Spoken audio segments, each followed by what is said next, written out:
I'm so honored that you've joined me today for Mentoring Moments with Judy Jacobs, right here in my kitchen in Cleveland, Tennessee. We're talking about 10 ways to get knowledge and answers.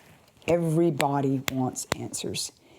And let me just prophesy to you today that answers are coming to your life this year.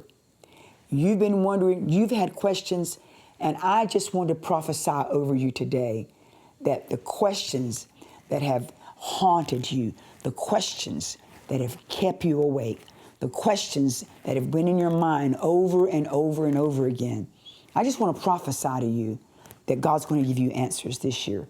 Maybe it's not going to be as long as you think it is. Let's just believe God for quick answers. But we talked about searching the scriptures. We talked about paying attention. I want to talk about observing life. Observe life around you to get knowledge and to get answers. You know, one of my favorite things is to go to Job, and where God begins to question Job. And he says in chapter 39 of Job, "Do you know the time when the wild mountains goats bear young? Can you mark when the deer gives birth? Can you number the months that they fulfill? Or do you know the time when they bear young? They bow down, they bring forth their young, they deliver their offspring. Their young ones are healthy, they grow strong with gain. And who set the wild donkey free? Who loosed the bonds of the onager? Whose home I have made the wilderness, and the barren land his dwelling. He scorns the who, what, when, where, how." God's questioning Job. And sometimes God will say, "I want you to observe life because I'm going to teach you some things. I'm going to teach you some things about who I am, what I am." You know, one of the things that God will teach you about observing life is just how big He is. You about His sovereignty. He can teach you about the person that you're living with right now. You know, you say, this person, Sister Judy, if you know the man I had to live with, or if you knew the children that I have, no. Have you thought about what it was like before that man came into your life, and how you were praying to God for a godly man to come in your life?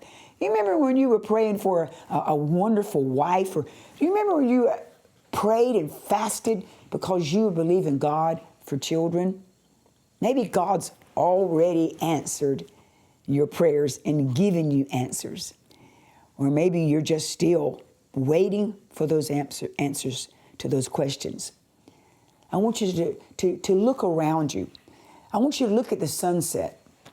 Get up early in the morning and observe the sunset. Or, like me, sometimes I just love to observe a sunrise.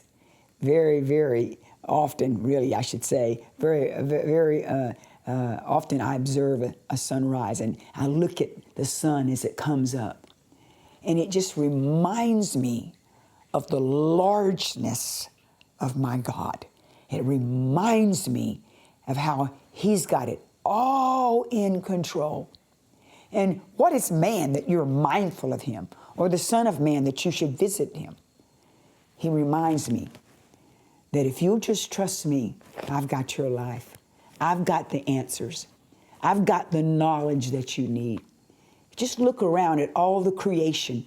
Look around of watch this, of what I've already done in your life. Do you remember the times, the prayers that I've already prayed? Do you remember what it was like that now that you've got everything I've prayed for, can you just thank me for what I've already done? Listen, we'll spend the rest of eternity thanking Him. Let's start practicing it here and now. How are you going to get revelation knowledge? How are you going to get answers to the problems? You're going to search the scriptures. You're going to pay attention, and you're going to look around, and you're going to observe what God has already done. Give Him thanks today, because when you give Him thanks and you worship and you begin to praise Him, heaven will come down. And the revealing of the things you've been believing for is going to come to you. You just keep trusting Him. You just keep loving Him. You just keep knowing that He's got you in the palm of His hand. And all things work together for good to those who love Him and are called according to His purpose. God bless you. I'm so glad that you've joined me today for Mentoring Moments. Just a little snippet, just to get you to another place in God. And I've enjoyed coming to you today. And if you've enjoyed it, I want you to go to judyjacobs.com and subscribe to be a part of our email. And I believe these little snippets every single day are going to take you to a higher level and a deeper depth. Come on this journey with me, and let's travel together and see what God's going to say to us. God bless.